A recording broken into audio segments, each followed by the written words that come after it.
안녕하세요. 저는 현재 한 시골에서 농사를 짓고 있는 63살의 여성입니다. 먼저 이야기에 앞서 동네가 워낙 좁기도 하고 정확한 지명이나 이름을 가명으로 하는 부분은 양해 부탁드려요. 이 적지 않은 나이에 서로의 숟가락 개수까지 아는 곳이니 부끄러울 게 뭐 있겠냐만 하필 제가 들려드릴 이야기가 저희 자식에 관련된 것이기 때문이죠.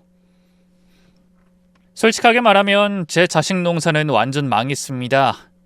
저는 그걸 환갑이 넘어서 완전히 인정해야 했고요. 될성부른 나무는 떡잎부터 다르다고 하죠. 단순한 속담처럼 보이겠지만 농사를 하다 보면 이게 진짜라는 것을 알게 됩니다. 잘 자라서 좋은 열매를 다는 것들은 딱 보는 순간 알게 되거든요. 거칠고 투박한 땅에 단단한 뿌리를 내리고 딱히 크게 신경을 쓰지 않아도 아주 잘 자라죠. 그러니 반대로 제대로 자라지 못할 것 같은 것도 어렵지 않게 구분을 할 수 있어요. 제대로 뿌리도 내리지 못하고 비실비실하니 아무리 신경을 써서 살려놔도 만족할 만한 결과는 절대 얻을 수 없다는 겁니다. 물론 자식을 키운다는 것은 키우는 것을 제외하고는 농사와는 결이 다르죠. 농사야 속아내기로 뽑아버리면 그만이지만 자식을 그리 할 수는 없으니까 말입니다. 그저 정성을 다해 최선을 다해 키우면서 잘 자라주길 기도하는 수밖에 없죠. 문제가 하나 있다면 제 인생은 단 한 번도 뜻대로 흘러간 적이 없었다는 겁니다. 그날도 마찬가지였어요. 작은 아들 내외가 찾아와 제 앞에 내민 것은 각종 보험 증서와 유언장이라고 적힌 종이 한 장이었죠. 농번기라 온몸이 땀과 흙으로 범벅이 되어 있는데 아들은 제 손에 다급히 쓸 것을 쥐어주며 말했습니다. 엄마, 여기랑 여기 그리고 또 여기 이름 적고 사인해. 아니면 지장이나 인감 찍어도 되고. 확실한 게 좋으니까 지장으로 하자, 지장. 갑자기 이게 뭐야? 엄마 지금 얼른 돌아가 봐야 해. 한창 바쁠 때 연락도 없이 찾아와서. 지금 병태 혼자서 일하고 있는데 엄마 이러고 있을 시간 없어. 지금 그놈이 더 중요해. 엄마, 나야. 내가 엄마 친아들이고 솔직히 이렇게 하는 것도 다 병태 그 인간 때문이라는 거 몰라서 그래? 병태 그 인간이라니 너한텐 형이야. 어쩜 말을 그리 하니? 너 그 말버릇 아직 못 고쳤어? 내가 몇 번을 말해 병태는 내 아들이라고. 막말로 우리랑 피 한 방울 안 섞인 인간인데 내가 형 대접할 이유가 있어? 정태 너 정말 이럴래? 나이가 몇 살인데 아직도 그래? 나이가 드니까 더 알겠어. 엄마는 몰라. 아빠 저렇게 되고 엄마까지 잘못되면 족보 진짜 꼬인다고. 막말로 엄마가 죽은 뒤 형이 어떻게 나올 줄 알고 편안하게 있을 수 있겠어? 재산 문제는 더욱이 확실히 해놔야지. 내가 형을 고소하지 않으려고 이러는 거 모르겠어? 너 정말 자꾸 이럴 거야? 집에 내려와서 한다는 말이 고작 재산이니 고소? 제 말에 아들은 저를 비웃었죠. 누가 보면 아주 대단한 재산이라도 있는 줄 알겠네. 냄새나는 시골 촌구석에 딱 몇 개 있는 게 전부면서. 엄마도 그러는 거 아니지. 적어도 친아들을 위해서 뭐 하나라도 제대로 해야지. 내가 많은 걸 바라는 거 아니잖아. 그냥 유언장만 좀 적어달라고. 정태야! 그 이름도 짜증나. 병태 정태. 애초에 왜 내가 형 이름 따라서 이름을 지어야 해?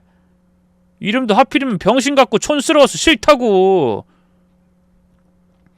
누가 들으면 진짜 친형제처럼 들려서 더 싫고. 그러니까 얼른 써. 적어도 진짜 내 엄마라면 나한테 이 정도는 해줘야 하는 거 아니야? 저는 그날 도대체 어디서부터 뭐가 잘못되었는지 기억을 더듬어 나갔습니다. 그리고 마침내 그 끝에 다다랐을 때 남편이 습관처럼 말했던 경고가 떠올랐죠. 당신 그런 식으로 하다간 나중에 후회할 거야. 오냐오냐 키우는 거 결코 정태한테 좋은 일 아니라는 거 몰라서 그래. 애가 날이 갈수록 버르장머리가 없잖아. 애들 다 그렇게 크는 거야. 그리고 난 내 자식들한테 그 정도는 해주고 싶어. 당신도 알잖아. 그게 내 유일한 꿈이었다는 거. 알지. 그러니까 나도 정태한테는 더 신경 썼잖아. 하지만 아닌 건 아니야. 잘못했으면 따끔하게 혼을 내야 하고 적어도 진심으로 반성할 수 있게 하는 게 부모 역할이라고. 정태 저놈은 친구를 때렸어. 거기다 다른 사람 물건까지 손댔고 근데도 혼을 안 내? 아직 어리잖아. 단지 철이 안 들어서. 그리고 혼을 안 내긴 누가 안 내? 그게 혼낸 거야? 하지 말라고 하는 게? 그럼 때려? 때릴 곳이 어디 있다고. 애를 때리면서 키우기 싫어. 그런 부모도 되기 싫고.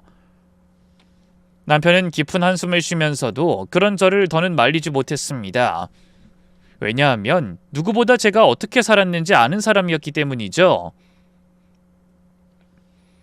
제가 태어난 시대의 부모들은 거의 다 비슷했을 테지만 저희 부모님은 유독 자식에게 관심이 없는 사람들이었어요.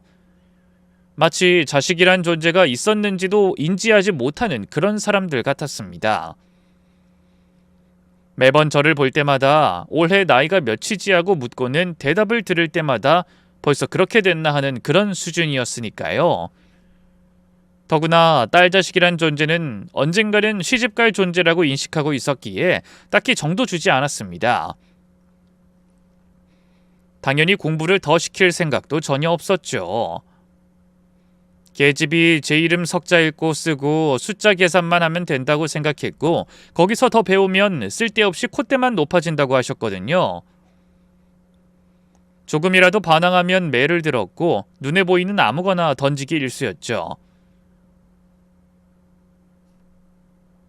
공부? 네가 공부가 왜 필요해? 다른 자식들은 벌써부터 돈 벌어 효도한다는데. 돈 벌게요. 벌 테니까 저 학교만 좀 졸업하게 해주시면 안 될까요? 다 갚을게요. 네? 이 돈 갉아먹는 버러지 같은 게. 아버지는 그날 제게 재떨이를 던졌습니다. 단순히 공부를 좀 더 하고 싶었던 게 전부였던 제게 말이죠. 제 이마는 그때 찢어진 상처가 흉터로 여전히 남아있을 정도였고요. 그런 환경에서 자라다 보니 저는 제 자식에게만큼은 절대로 그렇게 하지 않겠다 다짐했던 겁니다. 한편 남편은 집안이 정말 가난했다고 들었어요. 저희 집도 형편이 좋진 않았지만 남편의 경우는 굶는 일이 허다할 정도였고 어떤 때에는 쓰레기통을 뒤지기까지 했다고 합니다. 지독한 가난이라는 말이 퍼즐 조각처럼 딱 맞아떨어지는 그런 환경에서 자랐기에 남편은 결혼과 동시에 그 가난을 끊어낼 것이라고 다짐했다고 했죠. 어떤 면에서 보면 우린 완벽한 부부였습니다. 자식에게 뭐든 해주겠다는 저와 자식에게 가난을 물려주지 않겠다는 남편이었기에 저희 부부는 자식을 딱 하나만 낳기로 합의를 봤거든요. 아이를 가지는 것조차 저희는 모두 계획을 했고 이를 악물고 일만 죽어라 했죠. 헌데 앞서 말했던 것처럼 인생은 제 뜻대로 흘러가는 법이 없었습니다. 저희가 결혼하고 얼마 뒤에 남편의 형이 죽고 말았기 때문이죠. 누가 죽어? 아주버님이? 도대체 왜? 그게 그 멍청이가 공사 현장에서 녹슨 못에 찔렸나봐. 못에 찔려서 사람이 죽어? 못이 어디 박히기라도 했대? 몰라. 그게 파상풍이라고 한대. 무슨 감염이 됐다나? 그 당시 저는 파상풍이라는 게 있는지조차 모를 정도로 무지했습니다. 배운 것 없는 남편 역시 마찬가지였고요. 못에 찔려 죽었다니. 처음엔 심장에 박히기라도 했나 상상을 했을 정도였으니까 말이죠. 그리고 당시에는 생각보다 저희처럼 그 위험도를 모르는 사람이 많았어요. 감염? 근데 갑자기 죽었다는 거야? 그게 말이나 되는 일이야? 모르겠어. 혼자서 며칠을 끙끙 내리 앓았나봐. 그 미련한 인간이 돈 때문에 병원에 갔겠냐고. 그저 한숨 자면 괜찮아질 거라고 그러면서 넘긴 거지. 그러다가 병태가 경찰에 신고를 했다나봐. 어린 것이 가엾게도 이 시신이랑 며칠을 있다가 신고를 했다네. 근데 형님은 뭐라고? 그 어린아이가 신고를 해? 그게 병태 말론 진작에 도망을 갔대. 이 싸웠는지 그런 건 모르는 것 같고. 겨우 5살이 뭘 알겠어. 그냥 엄마가 어디 멀리 다녀온다며 나갔다고만 하더라고. 도망을 치다니? 애를 두고 그냥 도망을 쳤다고? 이전부터 형수랑 형이랑 많이 싸우긴 했었어. 돈 때문에 싸웠던 거겠지. 근데 병태 말이야. 그 아버지가 우리가 안 데리고 가면 고아원에 넣겠다고 우리한테 결정하라셔. 진짜 너무들 하시네.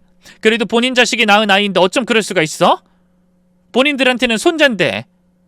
어머님, 아버님도 그러시는 건 아니지. 그럼 우리가 데리고 오는 거야? 모르겠다.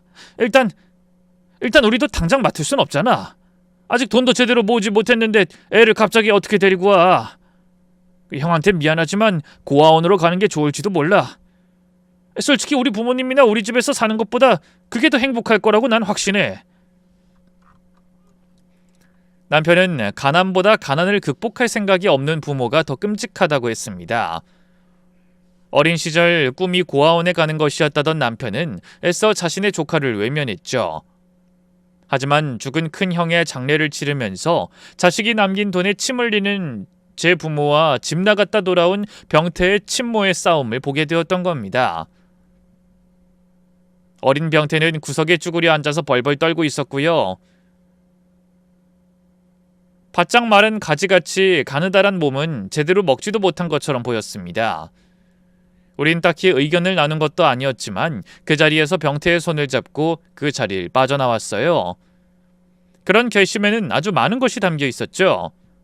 딱 한 아이만 낳아서 잘 기르자고 했기에 그게 저희의 처음이자 마지막 아이라는 거였습니다. 하지만 그때도 인생은 저희 뜻처럼 흘러가진 않았죠. 바로 그 무렵에 저는 정태를 임신하고 있었고 그렇게 졸지에 두 아이의 엄마가 된 겁니다. 남편은 그때 아주 큰 결단을 내린 듯 보이더군요. 2배로 노력할 거야. 이 지긋지긋한 가난 내 손에서 반드시 끊을 거고 자식한테 물려줄 건 없어도 우리 부모님처럼 빚은 안 남길 거야. 두고 봐. 나도 도울게. 우리 진짜 잘 살아보자. 2 아이만은 반드시 잘 키울 거야. 저는 만삭의 몸으로도 한시를 놀아본 적이 없었습니다. 남편도 마찬가지였죠. 닭이 울기도 전에 일어나 누구보다 늦게 잠들었으니까요.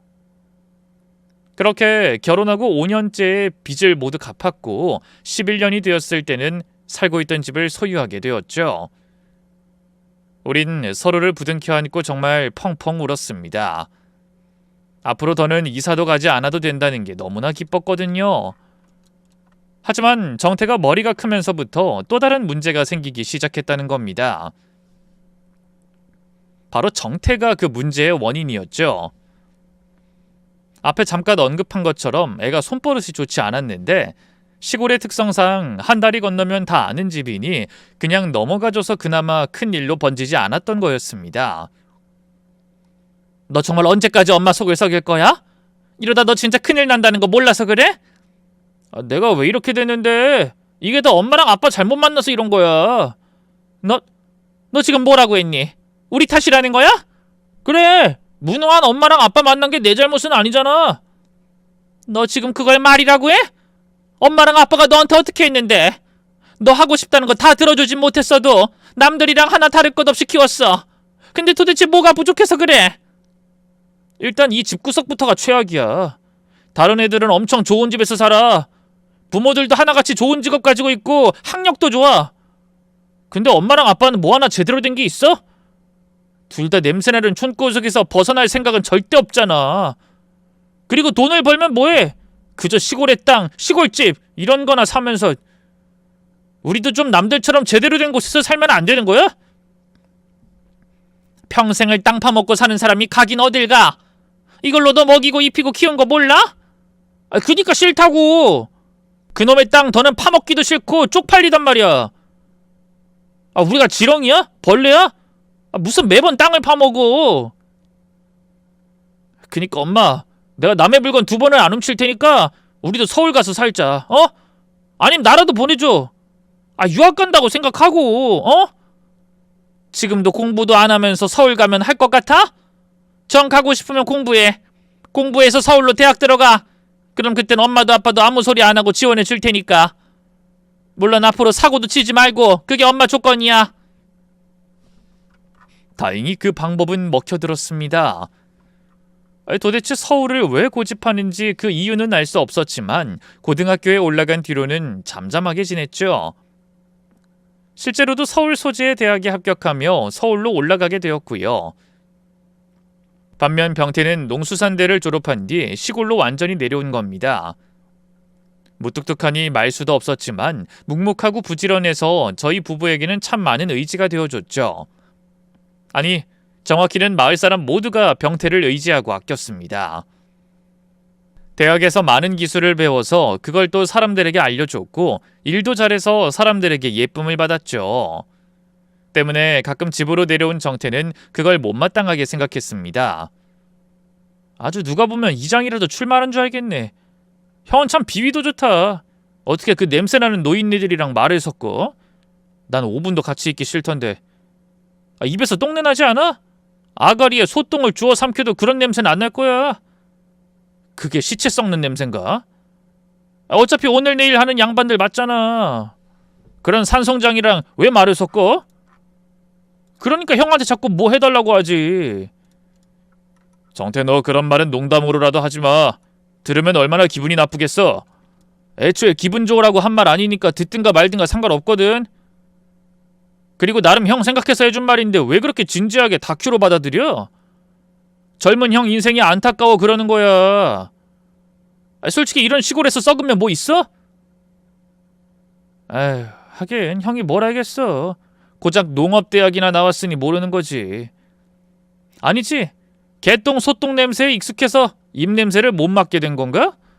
너 말 조심해. 왜? 한 대 때리게? 쳐! 때려봐! 왜? 못 때리겠어? 자신의 뺨을 들이대면서 병태에게 시비를 거는 걸 보고 제가 뛰어나왔죠. 왜 또 그래? 너 형한테 그딴 식으로 굴 거야? 좀 잠잠해졌다 싶더니 또 시작이니? 내가 뭘? 엄마도 형 너무 감싸고 돌지 마. 형이 저러는 거 다 엄마랑 아빠 땅 때문이라는 거 몰라서 그래? 친형도 아니면서 나한테 사사건건 이래라 저래라 하는 것도 웃겨. 누가 보면 엄마랑 아빠가 낳은 친자식이라도 되는 줄 알겠네. 병태 내 친자식이야. 그러니 너 자꾸 그런 말 할 거면 서울 올라가. 와, 이제 친자식을 내쫓기라도 하겠다는 거야? 엄마 진짜 이러다 후회해. 핏줄이 괜히 진하다는 소리 하는 게 아니야.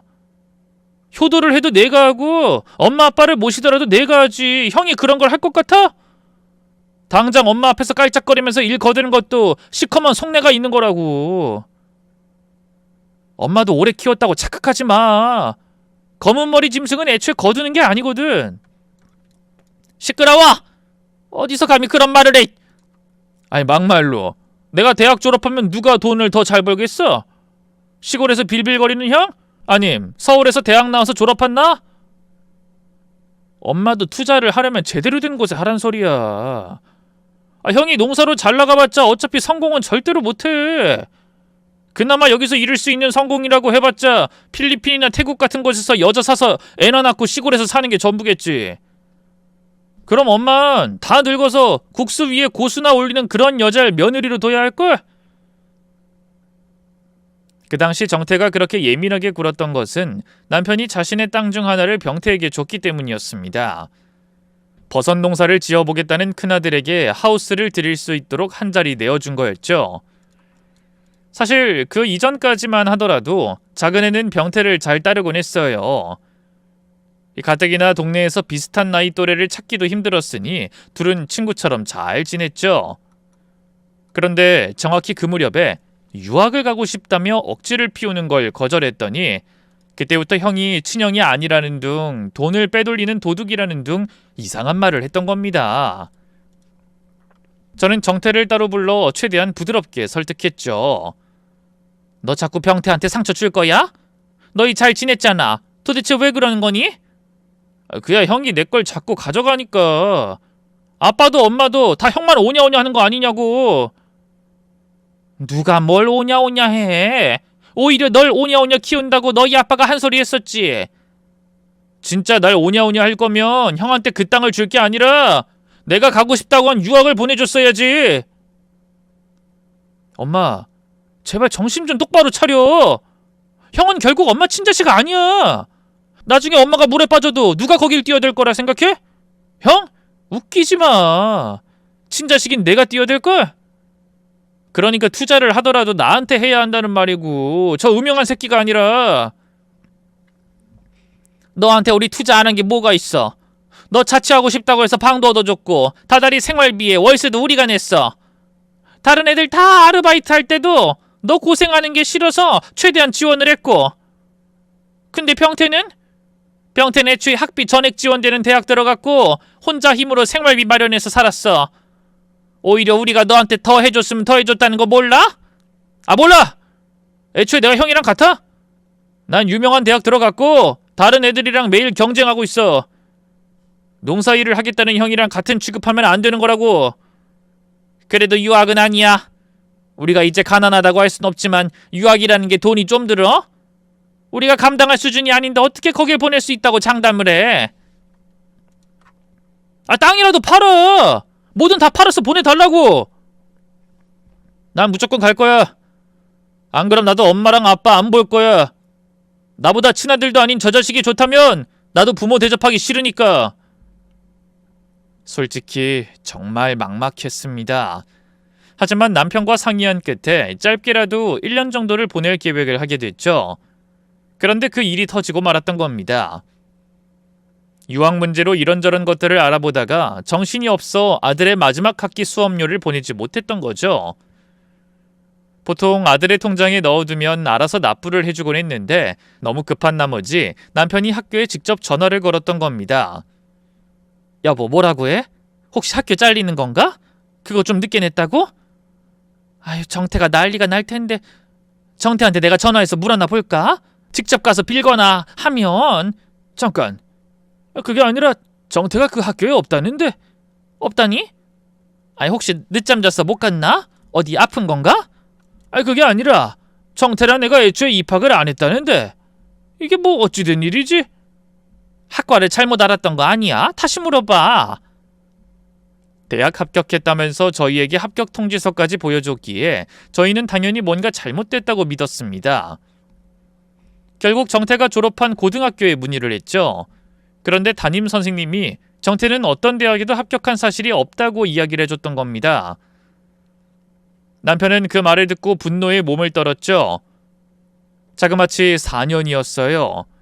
우리가 정태 말만 믿고 등록금과 학비, 그리고 생활비까지 보낸 게 말입니다. 결국 작은 애도 이실직고를 하더군요. 단순히 서울에 올라가고 싶어서 거짓말을 했고 그 돈으로는 유흥을 즐겼다고 했죠. 그러다가 졸업할 시기가 다가오니 유학 간다고 속여 받은 돈으로 사업이라도 할 생각이었다고 합니다. 본인 말로는 어떻게든 수습하려고 했다고 하며 울더군요. 나도 어쩔 수 없었어. 다른 애들은 졸업하고 취업하고 다들 하나씩 하는데 난 뭐가 있어.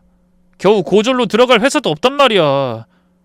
그래서 나도 답답했다고. 지금 그걸 핑계라고 되는 거야? 자그마치 4년이야. 4년을 우리 속였다고. 그럼 내가 대학 떨어졌다고 하면 엄마랑 아빠는 서울 보내줬을 것 같아? 가고 싶어 죽겠는데 어쩌라고. 이 지긋지긋한 시골에서 벗어나고 싶은 게 죄야? 나도 애초에 서울에서 태어났으면 이렇게는 안 살았어. 이건 다 엄마 아빠 때문이라고. 아들이 꾀꾀거리며 도리어 잘했다고 성질을 내니 가만히 있던 남편이 일어났죠. 이놈의 새끼가! 뭐 어쩌게? 뭐 때리기라도 하게? 남편은 이를 꽉 물더니 결국 작은 애의 뺨을 한 대 때렸습니다. 평생을 손 한 번 댄 적 없었기에 아들 역시도 큰 충격에 빠지고 말았죠. 그 길로 바로 집을 나갔고 듣기론 늦게 군대에 입대를 했다고 하더군요. 그것도 아들의 자취방을 빼며 알게 된 사실이었습니다. 그래도 딱 한 가지 희망이 있었다면 군대를 나오고 나면 정신을 차릴 수도 있다는 거였어요. 하지만 군 제대를 한 아들과 다시 마주했을 때 그 아이 곁에는 만삭의 여자가 있었죠. 저나 남편은 속을 끓이면서도 겨우 참았고 아들은 우릴 신경도 쓰지 않는지 뻔뻔하게 말했습니다. 이왕 이렇게 된 거 결혼해야지. 별 수 있어?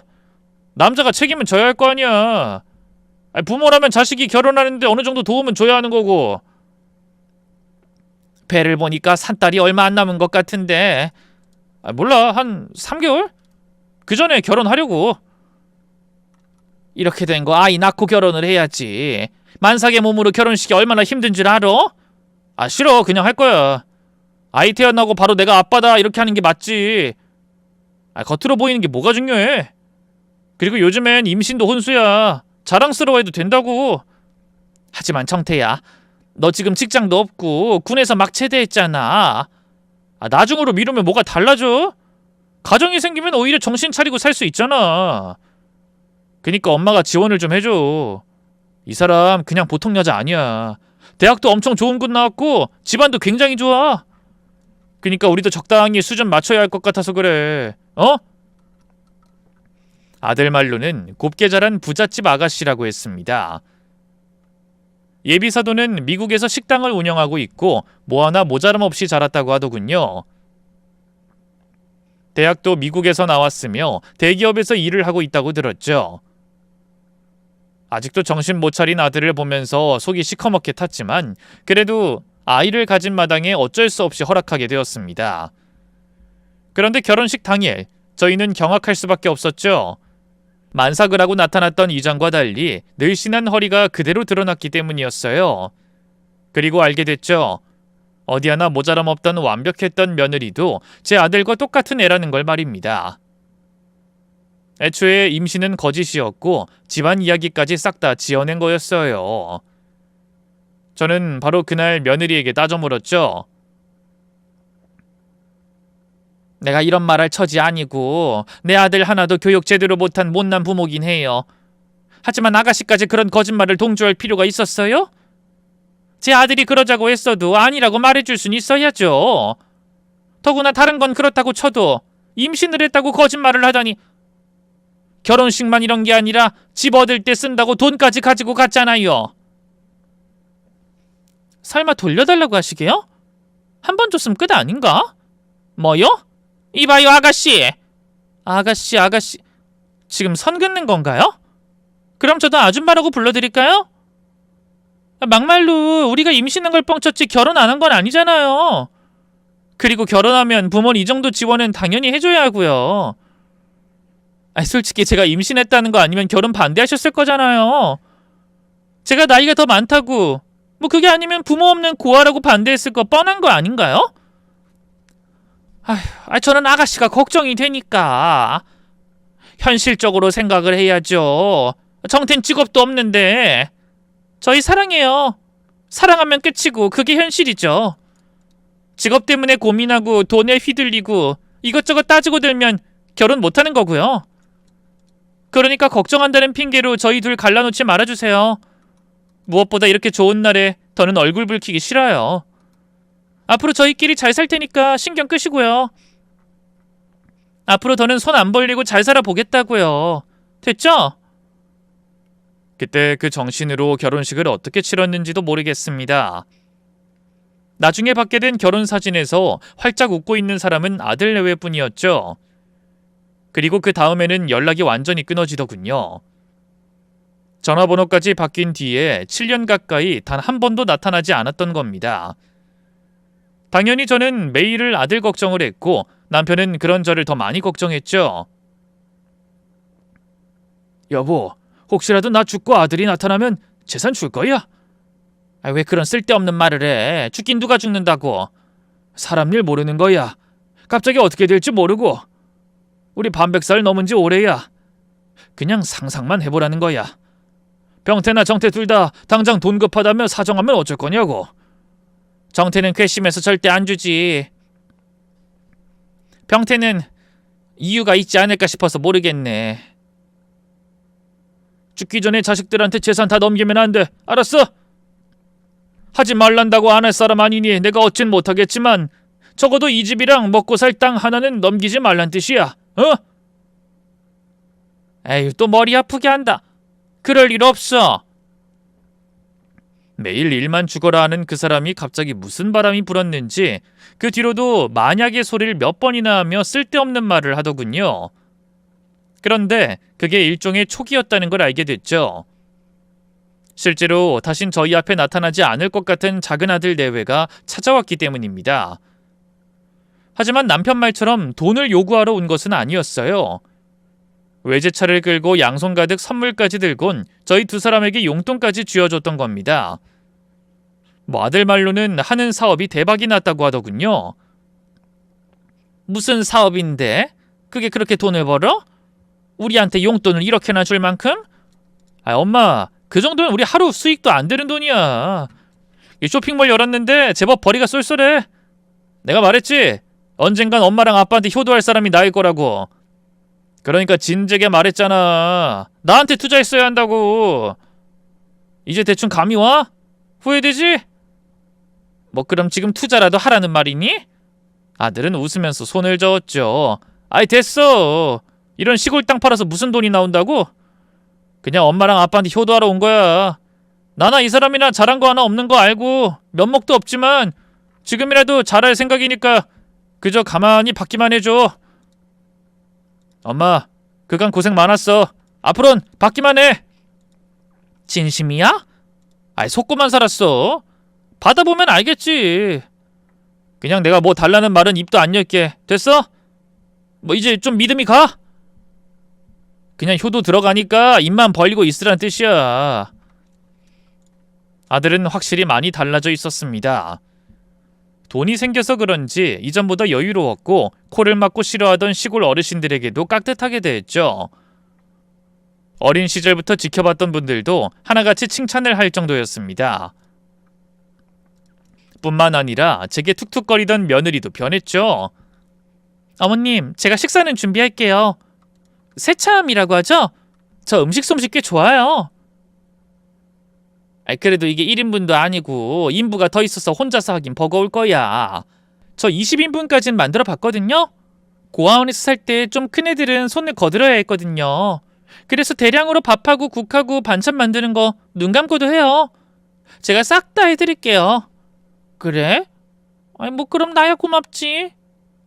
실제로 며느리는 요리를 굉장히 잘했습니다. 요리하면 저도 빠지지 않는데도 어린 나이에 손이 빠르고 손맛도 있더군요. 덕분에 저는 어깨가 으쓱해질 정도로 주변의 부러움도 샀죠. 그 뒤로도 거의 매주 내려와서 저희 일손을 거들거나 말동무를 해주곤 했습니다. 그간의 마음고생을 모두 보상받는 것처럼 행복했고 더는 바랄 게 없다고 생각했죠. 그런데 하필 그 무렵에 남편의 이상 행동이 시작된 겁니다. 가끔 멍하니 길에 서 있거나 하는 일이 잦았거든요. 너무 일을 많이 해서 저러나 싶어서 좀 쉬라고 했었는데 고집불통은 말을 절대로 듣지 않았죠. 그러다 하루는 매일 같은 시간에 일어나던 남편이 밭에도 나가지 않고 있는 겁니다. 여보 뭐해요? 아직도 여기 있는 거 보고 놀랐어. 어디 아파? 지금 뭐 하는 거야? 뭐 하긴 나 일 다녀왔어. 무슨 말이에요? 일을 다녀왔다니? 아 이것보다 더 일찍 다녀왔어요? 그게 무슨 말이야? 얼른 저녁이나 차려. 배고프네. 여보 저녁이라니 지금 새벽인데. 왜 그래요 무섭게? 이에 남편도 놀랐는지 저를 멍하니 보더니 이렇게 말했죠. 여보 나 오늘은 병원에 좀 다녀올게. 아무래도 무슨 병이 생긴 것 같아. 뭐? 그럼 나도 가요. 나도 일단 같이. 아니야 일은 해야지. 당장 수확해야 할 게 얼만데. 읍내 금방 다녀올게. 그날은 놀란 마음에 일도 손에 잡히지 않았는데 남편이 돌연 자신이 치매에 걸렸다고 가족 모두를 불러놓고 말을 한 겁니다. 작은 아들 내외도 놀라고 병태는 울기까지 했죠. 저 역시 다른 병원에서 검사를 받아보자며 못 믿겠다고 몸을 떨었고요. 하지만 막상 남편은 차분했습니다. 그 이전에도 길을 잃거나 때론 왜 이곳에 있는지 모르는 경우가 있었다고 하더군요. 아무래도 증상이 점점 더 악화될 것 같다며 당장 요양원에 들어가고 싶다는 말까지 했죠. 여보 그게 무슨 말이야? 설령 치매라고 해도 요양원은 아니야. 거기 뉴스 보면 이상한 곳도 엄청 많다고 하고. 거기가 감옥이지 치료소야? 차라리 약 먹으면서 그렇게 우리 집에 있어. 여보 내가 내 마지막은 선택하게 해줘. 가난한 나한테 시집와서 평생을 고생한 당신한테 내 똥까지 치우게 할 순 없어. 내 마지막 자존심이고 내 선택이야. 그러니까 제발 그런 말은 하지 마. 무엇보다 요즘 좋은 요양원도 찾아보면 얼마든지 있어. 그때 병태가 끼어들어 그런 남편을 막았습니다. 제가 돌볼게요. 그러니까 요양원 간다는 말씀 마세요. 저 덩치도 있고 힘도 좋으니 아버지 모시는 거 충분히 할 수 있어요. 아무리 좋은 요양원이라고 해도 여기만큼 좋지 않아요. 됐다. 그 마음만 받으마. 난 이미 결심했어. 온전히 정신이 있을 때 내가 한 결정 제대로 못 박아두는 거야. 절대로 나 다시 집에 데리고 올 생각 말라고 하는 소리고. 아버지! 헌데 가만히 있던 작은 아들이 조심스럽게 말을 했죠. 난 요양원으로 들어가는 거 나쁘지 않다고 생각해. 야 정태, 너 조용 안 해? 형이 무슨 말을 하고 싶은지는 알겠는데 아빠 선택이라잖아. 그걸 그 누구도 막을 권리 없어. 내가 아빠라고 해도 내 자식한테 그런 꼴 보이기 싫을 거고. 더구나 평생을 여기서 일만 하면서 살았는데 정신 놓고 또 일하러 가면 어쩔 건데? 난 아빠가 그러는 꼴은 못 봐. 시끄러워! 내가 모신다고 했잖아. 우기지 마. 왜 아빠가 선택한 걸 형 멋대로 바꾸려고 들어? 지금 무슨 의견을 나누는 자리인 줄 알아? 아빠는 그렇게 하겠다고 통보했고 우린 최대한 어떤 게 좋을지 따져야 한다고. 정신 차려. 감성 말고 이성적으로 판단을 해야지. 그리고 뭐 형이 치매 환자 모셔봤어? 솔직히 형은 지금 여기 앉아있는 것도 힘들 정도로 일 많잖아. 뭐 몇 년이나 제대로 돌볼 건데? 그때 가서 힘들다고 요양사 드릴 거야? 제발 현실적으로 좀 생각하자 우리. 작은 애의 말이 틀린 게 아니라는 걸 알면서 저 역시도 포기가 되지 않았습니다. 그래서 남편에게 사정도 하고 빌어도 봤죠. 하지만 남편은 꿈쩍도 하지 않았어요. 그래서 저는 그나마 저희 동네에서 가까운 거리에 있는 곳이면 좋겠다고 말을 했죠. 읍내를 오가며 봤던 요양시설이 몇 곳 있었기 때문입니다. 하지만 작은 아들이 결사반대하더군요. 이 동네 괜찮은 시설 갖춘 곳 없어. 그리고 아빠가 이 근처에 있으면 엄마도 마찬가지로 힘들 거 아니야. 계속 오가면서 하루에도 수십 번 왕복하겠지. 그래서 그럼 어디 모르는 곳에 박아두겠다는 거야? 우리 집 근처로 모실 생각이야.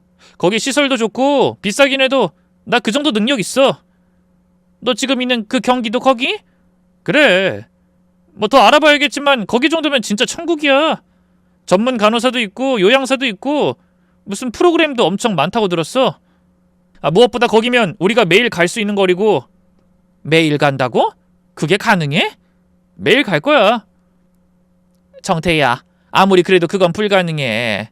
그래도 엄마랑 병태가 가까이 사는 게 좋지. 나 엄마랑 아빠 자식이야. 그것도 친자식. 그 정도가 어려울 게 뭐가 있어? 하루도 안 빠지고 매일. 진짜 매일 갈 거야.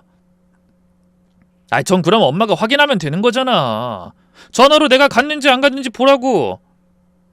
엄마, 내가 비록 말 잘 듣고 착한 아들은 아니었지만 그래도 친아들이야. 병태나 엄마처럼 감정만 앞세운다고 이 문제가 해결될 거라고 생각해? 당장 내가 돌본다면 기분이야 좋겠지. 더 효도하는 것 같을 거고. 하지만 현실은 달라. 친아들도 아닌 형이 아빠를 돌보는 게 어디 쉬울 것 같아? 엄마도 나이 들어서 그게 가능하겠냐고. 그니까 내가 알아서 해. 나 믿고 한 번만 맡겨봐. 마음에 안 들면 바로 데리고 오면 되잖아. 이미 앞서서 여러 번의 거짓말을 해왔던 아들이었기에 저는 안심하지 못했어요. 그래서 정말 매일같이 확인해서 전화로 물어봤죠. 민폐라는 걸 알지만 걱정이 돼서 어쩔 수가 없었거든요. 다행히 그곳에서 일하는 아가씨가 친절하게 모든 걸 알려줬죠. 오늘도 오셨어요? 아주 지극정성. 정말 아들 내외분이 효자 효부인 것 같아요. 알려주셔서 감사해요, 아가씨. 이 늙은이 말이 귀찮을 법도 한데. 아니에요. 이런 전화 오면 저야 좋죠. 가족들이 그만큼 신경 써준다는 건 이 요양원에서 흔한 일이 아니니까요. 농사일 하신다고 하셨죠? 저번에 오셨을 땐 제가 못 배웠으니 농번기 끝나면 얼굴도 꼭 뵙고 싶네요. 지금 한창 바쁠 때잖아요. 맞죠? 어머, 젊은 처자가 농번기를 알아요? 알죠. 저희 할머니도 농사를 지으셨거든요. 부모님이 일찍 돌아가셔서 저도 할머니 돌아가시기 전까진 쭉 시골에서 살았고요. 그래서 대충 파종 시기도 알고 수확 시기도 알아요. 그리고 앞으로는 제가 아들 내외분 오시면 꼭 알려드릴 테니 걱정 마세요. 저는 그 아가씨 덕분에 안심을 했고 아들 내외에게 더욱 고마워하고 있었죠. 그런데 1년 후 뜬금없이 제 앞에 그런 보험 증서와 유서를 쓰라고 드민 거였습니다. 환갑을 넘긴 나이라 결코 젊다고 할 수는 없지만 당장에 유서를 쓰라니 너무 기가 막히고 당황스럽더군요. 제가 망설이자 며느리가 절 설득하기 시작했죠. 아버님 저렇게 된 거 보세요. 어머님이랑 고작 10살 차이인데 사람 일 모르는 거죠. 나이 든 사람들은 자기가 평생 살 줄 알고 아직도 한창 남았다고 하지만 그건 아니거든요. 아예 내 앞에 물이라도 넣어놓고 제사까지 지내지 그러니? 아이 보험이야 그렇다고 치지만 유서라니? 이건 좀 아니다 싶다. 뭘 써야 할지도 모르겠고. 별거 없어요. 사망 시 친아들에게 모든 보험금을 주고 싶다. 뭐 이 정도? 간단하죠? 뭐? 도대체 그 무슨... 그야 만에 하나라는 상황이 있으니까요. 어머님 죽고 갑자기 아주버님이 유산 상속해달라고 저희한테 소송이라도 걸면 어째요? 막말로 사람이 안 그럴 거라는 확신 있어요? 지금이야 세상 둘도 없이 든든한 장남 역할하고 있겠지만 나중에 이 사람을 공격할 수도 있다는 말이에요. 어머님은 죽어서 자식들이 싸우는 걸 보고 싶으세요? 어머님, 죽는 것도 미리 대비를 해야 해요. 치매 걸린 아버님보다 어머님이 먼저 갈 수도 있고. 뭐? 너 정말 그걸 말이라고 하니? 이때 제 아들이 나서서 며느리를 비호했습니다. 이 사람이 좀 거칠게 말했지만 틀린 거 있어. 그냥 보호장치쯤으로 생각하면 되잖아. 엄마, 솔직히 아버지 저렇게 된 것 때문에 내가 불안해서 그래. 무엇보다 엄마 모시고 살고 싶기도 하고. 그러니까 이참에 이 집도 정리하고 우리랑 같이 서울 가자니까. 서울? 내가 왜 거길 가? 그리고 집을 왜 정리해? 병태가 여기 사는데. 형은 알아서 살겠지. 답답하게 왜 그래? 솔직히 형은 친아들도 아니잖아. 병태 내 아들이야. 그리고 너희는 돈도 많다고 하면서 왜 이런 보호장치가 필요해? 그래, 너희 말처럼 내가 먼저 죽을 수도 있겠지. 그럼 공평하게 나눠 가지면 되는 거 아니야? 엄마! 지금 아빠 돌보는 게 누구야? 나야! 형이 아니라 골칫덩이 작은 아들인 나라고! 우리한테 그럴 권리 충분히 있다는 뜻이야. 그리고 내가 돈이 탐나 그래? 난 정당한 권리에 내 몫을 받겠다는 거야. 엄마 아빠 죽은 뒤에 제사도 내가 지낼 거고. 그니까 딱 한 줄만 써. 저는 한숨을 푹푹 쉬면서 인상을 썼죠. 어머님 쓰세요. 치매 걸린 시아버지 돌보며 매일을 그곳에 들락거리는 저희도 생각해 주셔야죠. 글자 몇 줄 쓰는 게 아까우세요? 아님 까막눈이신 건가요? 그때였습니다. 난데없이 전화가 울렸고 보니 요양원의 아가씨 번호였죠. 저는 무슨 일이 남편에게 있나 보다 하고 얼른 전화를 받았는데 아가씨가 이러더군요. 오늘도 아드님 내외분이 오셨네요. 언제 봐도 진짜 다정하세요. 지금 누가 왔다고요? 아드님이랑 며느님이요. 저는 전화를 끊고 제 앞에서 작성을 강요하는 작은 아들 내외를 봤습니다. 며느린 짜증까지 부리면서 제게 보험 증서라도 사인을 하라며 떽떽거리고 있었죠. 저는 전화를 끊자마자 며느리의 뺨을 한 대 때린 뒤에 아들에게는 2대를 때렸습니다. 둘 다 거품까지 불면서 왜 때리냐고 소리를 지르기 시작하자 밖에서 큰애가 뛰어들어왔죠. 저는 큰애를 보자마자 저것들 잡아! 하고 명령을 내렸습니다. 정태는 나른 남자라고 반항을 몇 번 했지만 평생 농사를 지어온 병태의 힘을 이길 수 없어서 결국 모든 사실을 털어놨어요. 애초에 매일 요양원을 들락거렸던 것은 사람을 썼던 것이라고 합니다. 몇 번은 자신들이 갔지만 제 남편이 치매라는 사실을 이용해서 쭉 돈을 주고 사람을 고용했다고 하더군요. 아들 내외가 아니라는 걸 알아보더라도 어차피 치매 환자 이야기니 신빙성이 떨어질 거라고 판단했던 겁니다. 매일 지정한 시간에 가도록 이야기를 했지만 오랜 기간 반복되다 보니 고용했던 사람이 그날을 꾀를 부린 거였죠. 아들이 정해준 시간보다 좀 앞당겨서 방문을 했고 그렇게 덜미를 잡힌 거예요. 작은 애는 싹싹 빌면서 제게 용서를 구했습니다. 엄마 잘못했어. 진짜야. 근데 일부러 그런 거 아니야. 진짜 사업 성공해서 엄마랑 아빠한테 잘하려고 했다고. 근데 갑자기 수익이 줄어들고 우리도 당장 급해져서. 급해져서? 날 죽이려고 했어? 아니야. 나 그 정도로 쓰레기는 아니라고. 그냥 이건 진짜 보험인 거고 이 시골집 팔아서 사업 자금 좀 하고 진짜 딱 그 정도만 하려고 한 거였단 말이야.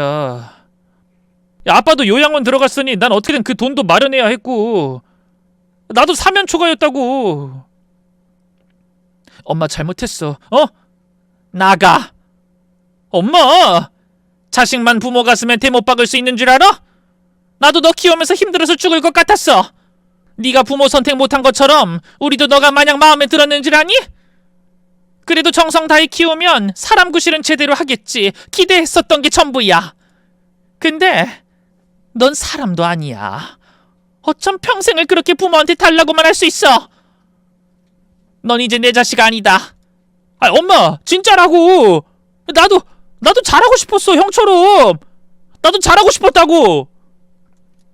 정태는 거의 오열을 했습니다. 하지만 저는 눈 하나 깜빡하지 않았고 그 자리에서 바로 나가 병태와 요양원으로 향했어요.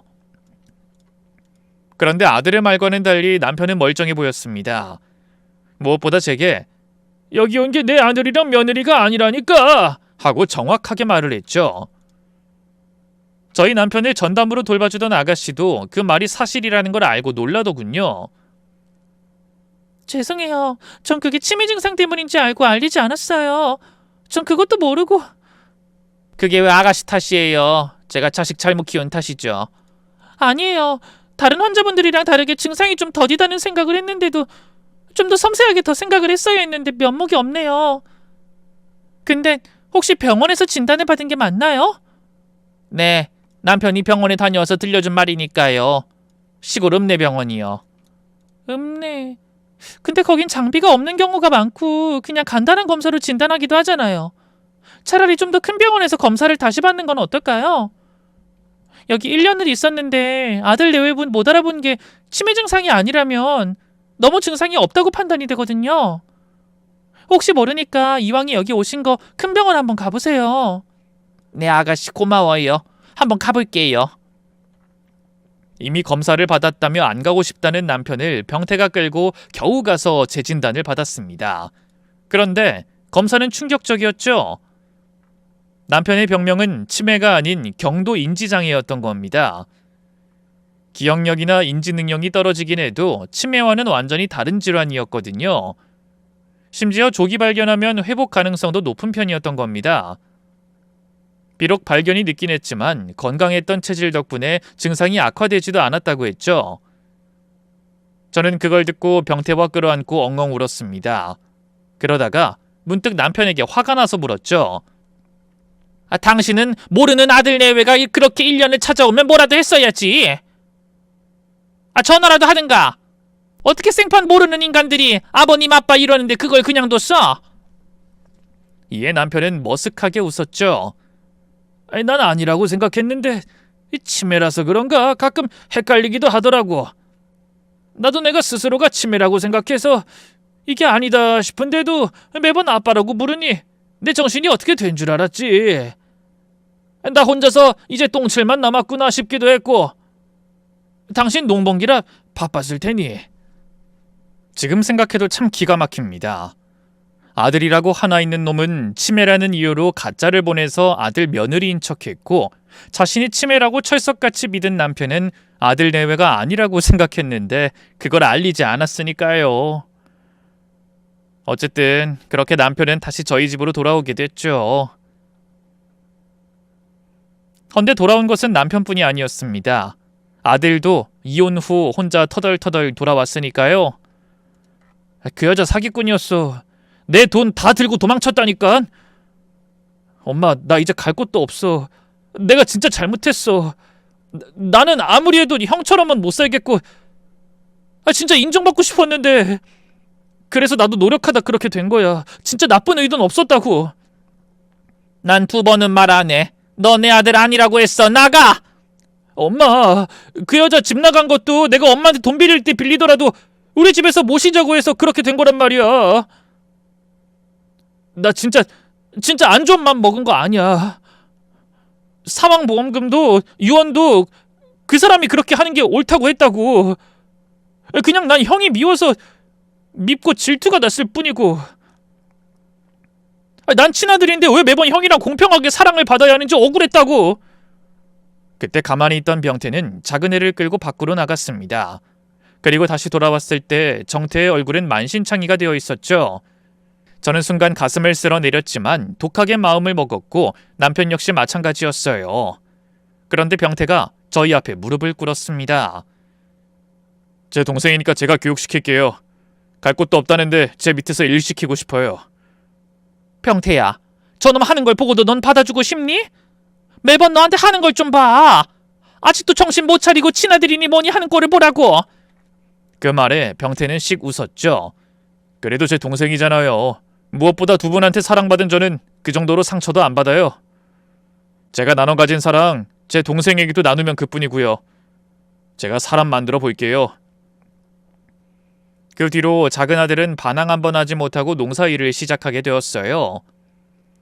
녹초가 된 몸을 이끌고 초점 없는 눈으로 생전 해본 적 없는 밭일을 했죠.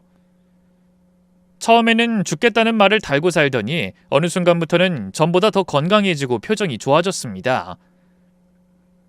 그렇게 시간이 흘러 최근엔 쇼핑몰 사업을 했던 것을 접목해서 온라인 유통을 담당하게 되었고요. 더구나 질색하던 동네 어르신들 물건까지 수수료만 받고 대신 팔아주니 전에 없던 인기를 누리고 있죠. 여전히 큰애만 보면 움찔거리는 게 가여울 때가 있긴 하지만 부쩍 가까워진 것도 사실이고요. 우리 이제 그만 은퇴할까, 여보? 은퇴? 당신이 그런 말을 알아? 그냥 산이고 바다고 돌아보면서 그렇게 남은 여생 마무리하면 어떨까 싶어. 그래, 꼭이야. 이번에도 딴소리하면 그땐 화낸다. 한번 요양원에 다녀온 뒤로 부쩍 약한 소리를 많이 하는 남편이지만 오늘도 어김없이 새벽 일찍 밭으로 나갔습니다. 태생이 부지런한 남편 때문에 남은 일생을 여유롭게 여행이나 다니는 삶은 우리에게 없을 거라는 생각이 들더군요. 그래도 앞으론 아주 가끔이라도 그 사람이 좋아하는 바다도 보러 가고 제가 좋아하는 산도 구경하려고 합니다. 든든한 두 아들이 끌고 가면 고집불통 부지런쟁이 남편도 별 수 없을 테니까요. 아마 이 사연을 듣는 분들 중에서도 저처럼 자식으로 속을 끓이는 분들이 있을 겁니다. 살아보니 이런 길은 가지 말았으면 하는 마음일 뿐인데 왜 그리 반대로만 가려는 건지 밤마다 자꾸 억장이 무너질 테고요. 그래도 그 아이들 다 알고 있어요. 단지 지금은 그걸 인정할 여유가 없는 것뿐이에요. 조금 더 시간이 지나면 자기 발로 돌아올 겁니다. 제 길을 찾고 결국은 부모의 품이 얼마나 따뜻했는지 알게 될 날이 반드시 옵니다. 그러니 믿고 기다려주세요. 저도 남은 시간 그렇게 해보려 합니다. 이 사연을 듣고 있는 당신께 인내 끝에 오는 기쁨이 꼭 함께하길 바랍니다.